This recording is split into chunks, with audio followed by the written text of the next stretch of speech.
Vamos a ver entonces la socialización, cultura y clima, socialización y el ajuste de ajuste persona-organización. En esta estructura vamos a ver primero qué es cultura y qué es clima.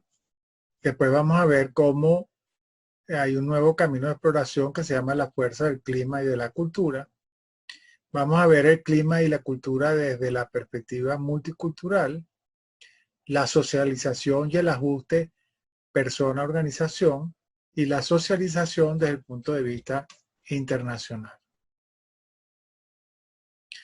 Ya hemos visto este mapa, pero lo reafirmamos. Esto que está aquí es el medio ambiente interno de la organización y lo que está por fuera es el medio ambiente externo de la organización, a lo que llamamos el entorno. Esto va a ser importante para que entendamos que en el medio ambiente interno es donde está operando el clima y la cultura. Entonces, ¿qué entendemos por clima? Por clima entendemos la percepción compartida de los trabajadores respecto a una entidad de trabajo, que puede ser un grupo, una unidad intacta, un departamento, una división, o referirse a toda la organización. Mientras que la cultura se refiere a creencias y valores creados, compartidos y comunicados a los empleados por los directivos y líderes de la organización. Y eso se expresan en las costumbres y en el lenguaje que tiene la gente en la organización. Entonces, el clima se trata de una percepción, mientras que la cultura tiene que ver con una descripción. Los primeros estudios de clima lo hicieron Lewin, Lippitt y White, que describieron tres tipos de clima. Un tipo de clima que llamaríamos autocrático, en el cual hay una estructura rígida, la superioridad se ve, hay distancia entre los empleados y el jefe. Por otro lado, tenemos un clima que es llamado más democrático, donde la estructura es menos rígida, es más flexible, hay más camaradería entre la gente. Y luego tenemos el clima de laissez-faire, que es un clima más bien anárquico dentro de la organización. Entonces, para ello describieron el clima de lo que podía ser una organización, cómo se aprecia la organización, cómo se percibe por parte de los empleados en esa temprana fecha. Luego Lidwin y Stringer en 1996 descomponen el clima en 6 dimensiones, que son la estructura, la responsabilidad individual, la recompensa, el riesgo y la toma de riesgo, la calidez y el apoyo y la tolerancia y el conflicto. Aquí queremos destacar la diferencia entre clima y satisfacción, que el clima trata de las percepciones de la gente con respecto a la entidad de trabajo, mientras que la satisfacción concierne las actitudes, a una cognición, a un afecto, a una conducta y a una apreciación que yo tengo del objeto. Entonces, una cosa son las percepciones y otra cosa son las actitudes. En el caso del clima estamos hablando de actitudes. En cambio, el concepto de cultura organizacional viene de la antropología y normalmente se estudia con la observación y también con los estudios de caso. Pero no hay que dejar de señalar que también se han hecho intentos por medir la cultura organizacional a través de instrumentos específicos, y dos de los más conocidos son el Organizational Culture Inventory de Cook y Rousseau. Lo que pasa es que ese es un software privativo y es difícil de obtenerlo para tener un uso extendido del instrumento. Sin embargo, contamos con el cuestionario de cultura organizacional de Denison, que lo desarrolló en el año 2000 y que sí ha sido estudiado, atendido y abordado extensamente. Inclusive hoy en día tengo una tesis que está relacionando la fortaleza de la cultura con la satisfacción laboral. Ese es un ejemplo de cómo podemos hacer estudios en la organización que vinculen la cultura con resultados organizacionales como la satisfacción laboral.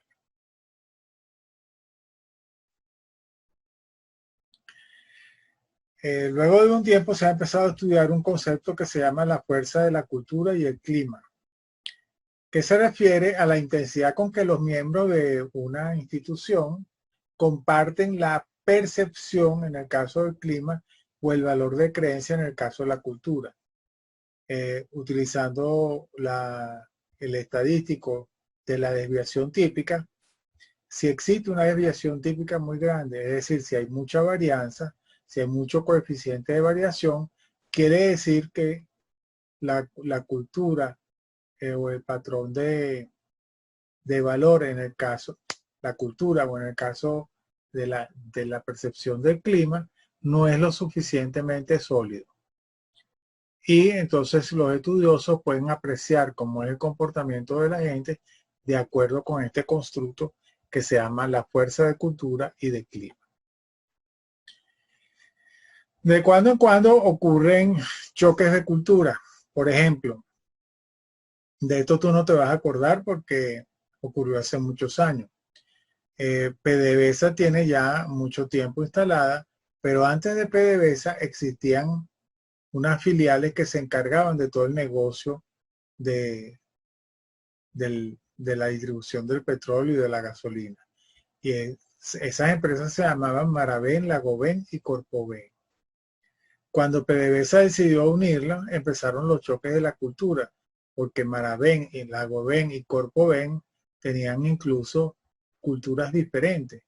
Y hubo que hacer un gran esfuerzo de integración, inclusive hubo que salir de gente porque no se acostumbraban a relacionarse con los miembros de la otra organización. Al final esto se logró y hoy en día PDVSA tiene una cultura que podríamos considerar más uniforme. Pero en aquel momento chocaron las culturas de las tres organizaciones para integrarse, siendo las tres organizaciones de Venezuela, con capital venezolano. Otro caso de choque de cultura tiene que ver con la Toyota. La Toyota se instala aquí en el oriente del país y trata de implantar sus valores de justo a tiempo, la política de calidad de Deming, y por supuesto ha encontrado sistemáticamente el rechazo o la resistencia de los empleados aquí porque la cultura nacional y la cultura particular de la gente de Oriente es muy peculiar y se resiste a estos principios de cultura de la calidad. Se han tenido que hacer enormes esfuerzos para incorporar a la gente en ese sentido.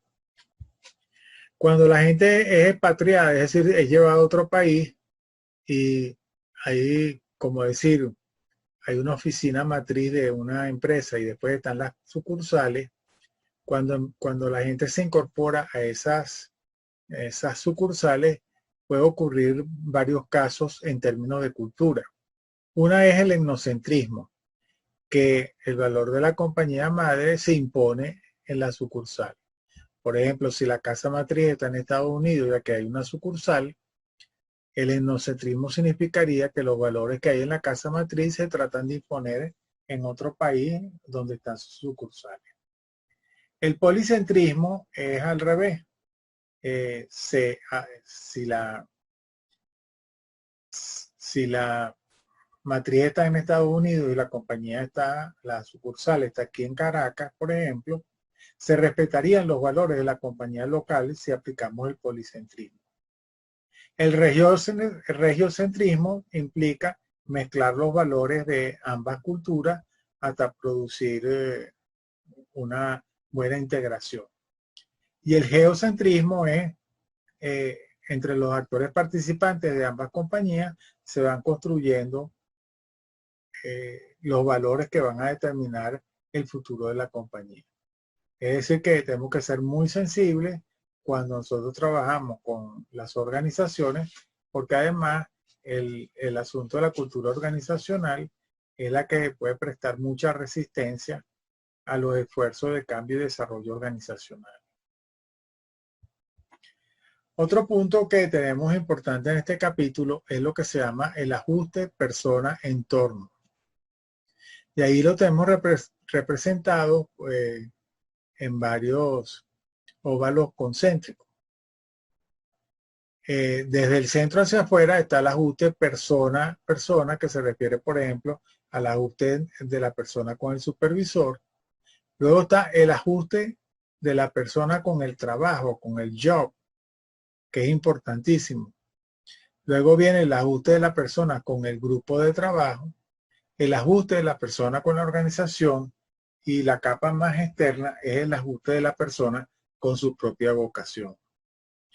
Todos esos son importantes en la consideración de los estudiosos de este tema de ajuste persona-entorno, pero en el área organizacional se presta particularmente atención al ajuste persona-organización y al ajuste persona-trabajo.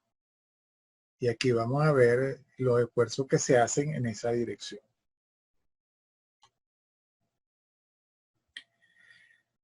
Este esfuerzo de ajuste de la persona hacia la organización se realiza a través de un proceso que se llama socialización,